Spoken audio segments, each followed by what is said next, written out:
Então vamos lá, pessoal, respondendo aí, eu vou falar agora sobre as principais secreções liberadas aonde? Na região do intestino delgado, que já está até aqui. Então, para conversar disso aqui com vocês, eu vou falar de especialmente 3 locais de onde são, melhor dizendo, provenientes as próprias secreções. Então eu vou falar de 3. Primeiro eu vou começar falando mais do próprio pâncreas. Depois eu vou falar mais do próprio fígado / vesícula biliar. E por fim eu vou conversar um pouquinho melhor sobre o próprio duodeno, que o próprio duodeno também libera secreções aqui no lúmen. Tudo bem? Ou melhor dizendo, perdão pessoal. Intestino delgado. Que o próprio intestino delgado libera aqui secreções no próprio lúmen intestinal, certo? E o intestino delgado, né, só reforçando mais uma vez, ele por sua vez é subdividido em duodeno, jejuno e íleo. Sendo essa aqui a porção mais proximal, mais inicial do duodeno, intermédia e distal, tá certo? O intestino delgado, qual é a função primária dele? Só para deixar isso aqui destacado também. A função primária dele, que eu vou comentar mais pra frente, é a absorção dos macro e micronutrientes. Então, onde é o palco do meu sistema digestório, onde mais ocorre o palco local, o show, onde mais ocorre a absorção, no próprio intestino delgado, especialmente no duodeno. Mas vamos juntos aqui começar falando um pouquinho sobre o pâncreas, que libera algumas secreções muito importantes aqui pra gente. Desafiando todos os parâmetros anatômicos, eu fiz esse desenho aqui um pouquinho mais livre, né? Mas com a liberdade de não ficar correspondente à anatomia exata, certinha, né? Para só falar de vocês mais sobre a própria fisiologia. Então vou colocar o pâncreas por aqui. Eu vou enumerar com vocês as principais secreções liberadas pelo pâncreas. Então, só para pegar o gancho, por que é importante haver essa secreção de diversas enzimas, né? Pelo próprio pâncreas e as outras coisas? Porque após haver a motilidade, a chegada aqui do quimo no duodeno, como a gente acabou de ver, né? Então aqui estaria o estômago, dos 3 pontinhos para trás. Esse quimo agora precisa ser digerido. Para ser digerido, precisa que haja liberação de diversas secreções por diferentes estruturas para que haja digestão. Para que eu preciso que haja digestão? Para que haja a consequente e seguinte absorção. Absorção dos macro e micronutrientes. Absorção que é a função primária do intestino delgado. Então vamos juntos. O pâncreas, pessoal, ele é um órgão que tem uma porção endócrina, que não é o que cabe aqui tanto pra gente, tá? Não é o foco, mas também tem a função que é principal pra gente, que é a exócrina. A exócrina, por sua vez, é a porção do pâncreas composta especialmente pelos ácidos e ductos. Os ácidos vão produzir justamente as próprias enzimas, propriamente ditas, e os ductos vão conduzir toda essa substância do pâncreas até chegar aqui. Porém, os ductos também têm um papel muito importante. Também é a produção, de bicarbonato. Por que esse bicarbonato é importante, Pedro? Vamos pensar juntos. Se o quimo chegou aqui do estômago para o duodeno, ele chegou aqui, vou pintar o quimo aqui finalmente. O quimo chegou, ele é bem ácido. Por ele ser bem ácido, a gente precisa o quê? A gente precisa neutralizar esse quimo, deixar ele de uma maneira que não danifique ali a estrutura do meu duodeno, que é essa porção aqui mais inicial do intestino delgado. Então esse bicarbonato que está sendo secretado aqui vai fazer parte da secreção pancreática, que vai chegar aqui do suco pancreático, que a gente também pode chamar. É também muito importante para haver essa neutralização, tá bom? Os ácidos, especialmente as enzimas. O pâncreas, pessoal, ele vai liberar, pegar lá o exemplo lá da primeira aula, repetir mais uma vez. Comi lá, né, o churrasco, arroz, carne, gordura ali do meio de tudo. O pâncreas vai liberar enzimas que vão ser essenciais para digestão desses 3 macronutrientes: carboidratos, proteínas e lipídios. Então o pâncreas vai liberar, falando aqui por macronutriente, né? Para que haja uma digestão mais eficiente das proteínas. Ele vai liberar tripsina, quimiotripsina e carboxipeptidase. é importante só ressaltar o seguinte, antes de eu passar para os outros macronutrientes, que essas enzimas produzidas aqui para que haja uma digestão eficiente de proteínas, essas enzimas produzidas pelo pâncreas, elas estão armazenadas não nessa forma, mas na forma de tripsinogênio, quimiotripsinogênio e procarboxipeptidase. Por que elas estão armazenadas nessas formas diferentes, Pedro? Porque elas precisam estar inativas enquanto elas estão ali no pâncreas. Porque se elas tivessem na forma ativa, como aqui está descrito, poderia iniciar-se um processo de autodigestão do pâncreas, que é uma coisa que a gente não quer, porque isso destruiria o nosso pâncreas. Então, quando elas estão armazenadas ali no próprio pâncreas, estão sob a forma de tripsinogênio, quimiotripsinogênio e procarboxipeptidase. E quando elas chegam finalmente no duodeno, que eu já vou explicar como é que elas chegam, quando elas chegam finalmente ali, elas se transformam nessa forma finalmente ativa. Como esse processo acontece? Vou passar aqui rapidamente para não me alongar tanto, mas a primeira a sofrer a conversão é o tripsinogênio, certo? Que estava na forma inativa de tripsinogênio, para a forma ativa de tripsina. E a tripsina, por sua vez, vai pegar o quimiotripsinogênio e também a procarboxipeptidase, alterar eles e finalmente transformá-los em quimiotripsina e o próprio quê? E a própria carboxipeptidase, tá? Então, o primeiro a ser transformado é precisamente o tripsinogênio em tripsina e a tripsina, aí por diante, transforma os outros nas formas ativas. Beleza? Só para explicar isso, deixar isso claro. Além disso, o pâncreas também vai contribuir para a digestão dos carboidratos por meio da liberação da amilase pancreática. Vai fazer um papel igual a amilase salivar. Só que agora, como a gente está falando proveniente do pâncreas, a gente chama de pancreático. Mas justamente a quebra do amido, né? Que é aquele disacarídeo em monossacarídeos. Nas próximas aulas a gente vai adentrar um pouquinho mais nisso. Mas entender só que a amilase pancreática participa da digestão dos carboidratos. Tudo bem? E quando a gente está falando de lipídios, a gente vai ter isso. Vai ter especialmente o quê? Vai ter a enzima colesterol esterase,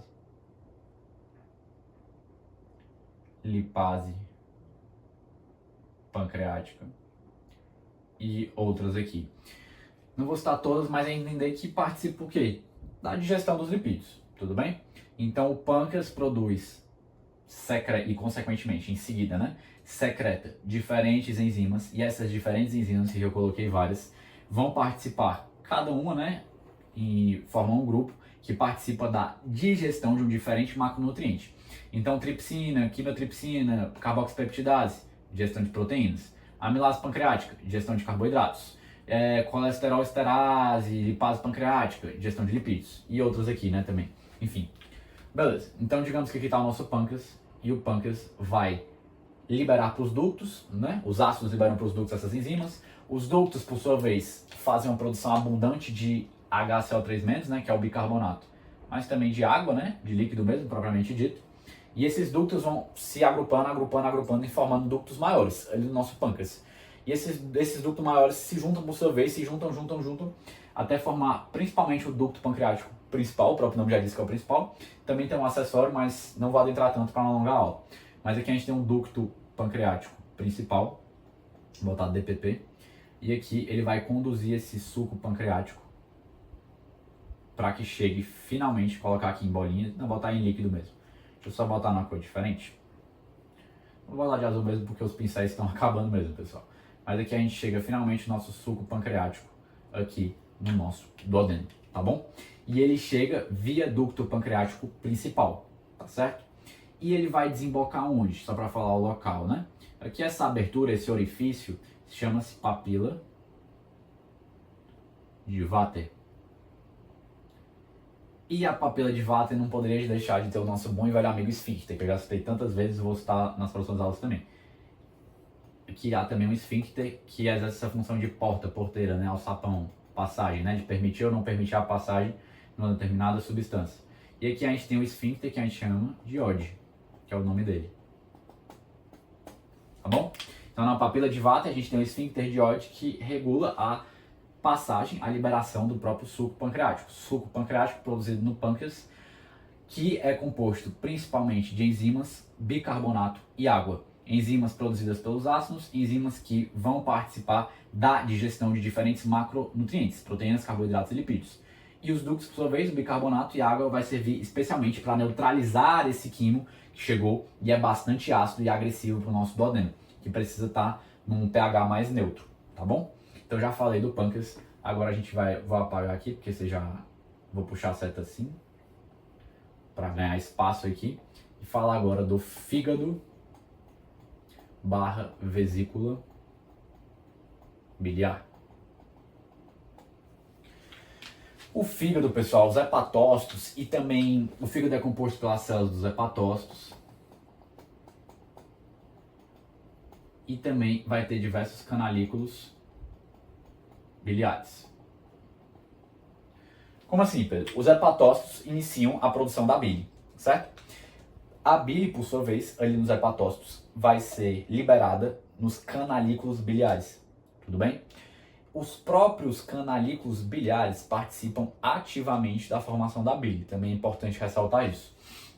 E a bile, por sua vez, vai ser conduzida por esses canalículos biliares, não vai caber aqui no desenho, mas a bile, por sua vez, vai ser conduzida por esses canalículos biliares, me acompanha aqui, e vai ser vários canalículos formando diferentes ductos biliares, ductos menores que formam ductos maiores, até a gente ter a formação ali justamente do próprio ducto hepático comum, né? Que vai ser o ducto hepático maiorzão. O ducto hepático maiorzão pode acontecer o quê? Ele pode seguir diretamente para onde? Então o ducto hepático comum está saindo da onde? Ali do fígado, certo? O ducto hepático comum que foi formado após juntar vários canalículos. Beleza, Pedro, estou te acompanhando. O ducto hepático comum, por sua vez, pode desembocar diretamente aonde? No ducto colédoco. E do ducto colédoco chegar finalmente aonde? Chegar finalmente no próprio duodeno. Certo? Mas, o que acontece? Se o esfíncter de Oddi estiver fechado e a passagem pela papila de Vater estiver impedida, essa bile tem que ir para algum lugar. E é para isso que ainda bem que existe a nossa vesícula biliar, que serve como esse local de armazenamento na bile. Então vamos voltar para o nosso caminho que a gente estava percorrendo juntos. O ducto hepático comum levou ali para o ducto colédoco, só que quando o ducto colédoco foi desembocar, aqui seria o ducto colédoco, tá pessoal? Vou botar aqui ducto colédoco. Quando o ducto colédoco foi desembocar aqui na papila de Vater, o esfíncter de Oddi estava fechado. Então voltou a bile, só que ela precisava ser armazenada em algum local, não podia ser armazenada no fígado. Ela foi ser armazenada na vesícula biliar. O caminho que ela fez foi, ela voltou pelo ducto colédoco e passou pelo ducto cístico. Passando pelo ducto cístico, chegou na vesícula biliar. Então, recapitulando, o ducto que conecta a vesícula biliar com o ducto colédoco, certo? É o ducto cístico. Beleza? Só para fazer esse acompanhamento aqui, essa descrição com vocês, porque não vai caber para desenhar. Mas, vamos lá. Não falei ainda o que é a bile em si, só falei todo o caminho, como é que ela chega e como é que ela é armazenada. Vale destacar que esse armazenamento que ocorre na vesícula biliar, antes de eu falar da bile, também altera justamente a sua concentração. A bile vai ficando mais concentrada. Porque os colangiócitos, que são as células ali que revestem a nossa vesícula biliar, eles têm um papel também de alterar ali a composição da bile e também contribuir para a sua formação, né? De maneira, se a gente for pensar assim, formação no sentido de composição final, né? Então, na vesícula biliar também tem essa alteração graças aos colangiócitos, tá certo? Mas, enfim, é que eu só coloquei para explicar que a bile vem vindo aqui no ducto colédoco e o ducto colédoco se junta com o ducto pancreático principal antes de desembocar aqui na papila de Vater. Só para explicar que eles desembocam no mesmo local, tudo bem? Então vamos nessa. Fiz essa explicação aqui geralzona, mas agora falta falar o que é composta a bile. A bile, pessoal, ela é composta de bilirrubina, de colesterol, de várias coisas. Mas qual é o principal que eu quero que vocês saibam? Que o que mais está mais abundantemente presente na bile, o que mais contribui para a sua composição são os sais biliares. Aqui não é meu foco falar os diferentes sais biliares, enfim, é muita coisa. O que eu quero que vocês entendam é a função desses sais biliares nessa digestão aqui toda que a gente está conversando também aqui, meio que misturado com as secreções. Mas vamos lá, a bile veio aqui no ducto colédoco, foi liberada aqui porque o esfíncter de Oddi estava aberto, passou pela papila de Vater. chego aqui, vou pintar aqui outra bola como se fosse a bile. Essa bile possui abundantemente sais biliares. Os sais biliares, por sua vez, que finalmente chegaram aqui, vão ter um papel essencial na digestão dos lipídios. Se vocês me perguntarem, Pedro, sais biliares são enzimas? Não, não são. Sais biliares são substâncias que vão participar da digestão dos lipídios. Como que elas vão participar se não são enzimas, Pedro? O que ele faz, esses sais biliares? Então, os autores geralmente chamam de duas maneiras diferentes, né? Pode chamar de função de detergente, ou também de função emulsificante. Então, os lipídios, eles geralmente estão aqui o quê? Vou desenhar aqui um lipídio, tá? Com um pincel vermelho. Achei, pessoal. Deixei aqui já pronto para a gente falar. Então, conversar um pouquinho agora dos próprios lipídios e como que os sais biliares contribuem. Aqui eu vou só passar rapidamente, mas é só para descrever que essa função emulsificante, detergente, é só para facilitar a absorção. Então, vai reduzir ali justamente essa área muito grande, né, de superfície dos lipídios em áreas menores por meio dessa ação dos sais biliares. Mas isso aqui eu vou comentar um pouquinho melhor na parte de absorção, tá bom? Só queria que ficasse especialmente isso daqui para ficar claro para vocês, tá certo? Mas essa é a especial função dos próprios sais biliares quando a gente está falando da digestão e também, consequentemente, posteriormente, a absorção dos próprios lipídios. Para finalizar, vou citar aqui rapidamente com vocês o seguinte. Falei do pâncreas, falei do fígado barra vesícula biliar. Vou falar agora um pouquinho do próprio intestino delgado e quais são as substâncias secretadas por ele. Então a gente sabe que no intestino delgado há uma intensa secreção de propriamente água mesmo, e também aqui na porção mais do duodeno há uma liberação, uma secreção, melhor dizendo, de bicarbonato. Quem faz isso? Vamos olhar primeiro para o duodeno antes de olhar para o intestino delgado como um todo, tá? No duodeno especificamente, aqui nessa região mais específica, a gente tem, especialmente na porção mais proximal, nessa porção aqui onde chega o quimo na primeira vez, né, primeiro momento de chegada, a gente tem as glândulas de Brunner. Essas glândulas vão ter como principais funções fazer o quê? Vão ter como principais funções liberar HCO3-. Vou botar aqui com uma bolinha azul. Porque apesar de haver uma quantidade de bicarbonato vindo aqui do próprio pâncreas, às vezes não é tão suficiente, a gente precisa de mais ainda. E as glândulas de Brunner têm esse papel de liberar esse próprio bicarbonato, tá bom? Além das glândulas de Brunner, a gente tem, como eu falei, no intestino delgado, essa secreção abundante de água e íons, constantemente. Então tem muito líquido junto com o íon sendo secretado no nosso intestino delgado. Isso se dá especialmente pela presença aqui disposta em todo o intestino delgado, então vou colocar aqui, tanto do duodeno jejum e ilho, a gente tem especialmente o quê? Vou apagar esse aqui, esse detergente emulsificante, tá? Porque esse aqui é mais da parte dos sais biliares. A gente tem aqui, no intestino delgado, uma estrutura chamada de criptas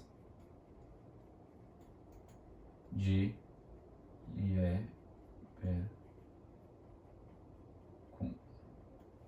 Essas criptas, por sua vez, vão ser responsáveis por essa liberação abundante de H2O e eletrólitos. Certo? Vocês podem estar se perguntando, Pedro, a função principal, primária, do intestino delgado não é absorver macro e micronutrientes? Micronutrientes, no caso, micro é vitaminas, também inclui eletrólitos. E também o intestino delgado é o principal local de absorção de água, tá, pessoal? Então o intestino delgado é o principal local onde a água é absorvida. Beleza. Aí vocês podem perguntar para mim, só colocar aqui, macro e micronutrientes e água. Pedro, se eu estou querendo absorver, por que eu estou secretando? Qual o sentido de haver essas criptas de Lieberkühn e elas estarem secretando água e eletrólitos? Se o que eu quero de fato não é absorvê-los? É porque, pessoal, essa liberação vai facilitar, principalmente aqui no duodeno. O duodeno é o palco, né, o campo onde há a maior absorção de macro e micronutrientes. Essa liberação de água e eletrólitos vai ajudar o quê? Vai ajudar a melhor diluir aqueles macro e micronutrientes e facilitar a chegada deles nos diferentes, o quê? Nos diferentes células da absorção aqui, os diferentes enterócitos, essa é a palavra. Então a água e os eletrólitos vão ajudar a diluir os nutrientes macro e micro e facilitar que os enterócitos realizem essa função de absorver, porque vai ser mais fácil porque eles vão estar melhor distribuídos. Então essa aqui é uma das funções atribuídas a isso daqui, só para não deixar passar batido. É especialmente isso que eu queria conversar com vocês sobre as secreções liberadas por pâncreas, fígado, vesícula biliar e intestino delgado. No intestino delgado, por sua vez, na porção do duodeno, haver esse destaque para as glândulas de Branner, que liberam especialmente bicarbonato. E aqui, para o resto do intestino delgado, a gente tem distribuído praticamente nele todas essas criptas que vão liberar abundantemente água e eletrólitos, tá? Para não deixar passar batido, o que regula o esfíncter de Oddi? Papila de Vater, na papila de Vater a gente tem esfíncter de Oddi. O que vai regular se o esfíncter de Oddi está aberto ou fechado? Isso é uma pergunta interessante. Quando a gente está falando de regulação do esfíncter de Oddi, especialmente para controlar a liberação de bile, enfim, a gente vai ter aqui estimulando a abertura dele, né? Também para o suco pancreático. A colecistoquinina, CCK, tá certo? Sendo um dos principais hormônios. Então a colecistoquinina estimula a abertura do esfíncter de Oddi e, consequentemente, a passagem da bile e do suco pancreático. A colecistoquinina também atua no pâncreas junto com a acetilcolina e com a secretina para estimular uma maior ação pancreática exócrina, ou seja, uma maior produção de suco pancreático. A acetilcolina e a colecistoquinina agem especialmente nos ácidos, aumentando a produção de enzimas. E a secretina age principalmente nos ductos, aumentando a produção de bicarbonato. Colecistoquinina é produzida aonde, Pedro? Onde é que está saindo todos esses hormônios, essas substâncias que você está falando? Neurotransmissores, né, acetilcolina. De onde está saindo isso tudo? A colecistoquinina é produzida pelas próprias células do duodeno, após as células do duodeno, da mucosa duodenal, melhor dizendo, dessa camada aqui mais em contato com o lúmen, entrarem em contato especialmente com lipídios, proteínas, os macronutrientes. E essas células produzem a colecistoquinina, essa cai na circulação sanguínea. Se cai na circulação sanguínea, chega uma hora ou outra no próprio fígado do pâncreas. Tudo bem? E também aqui pode agir diretamente no próprio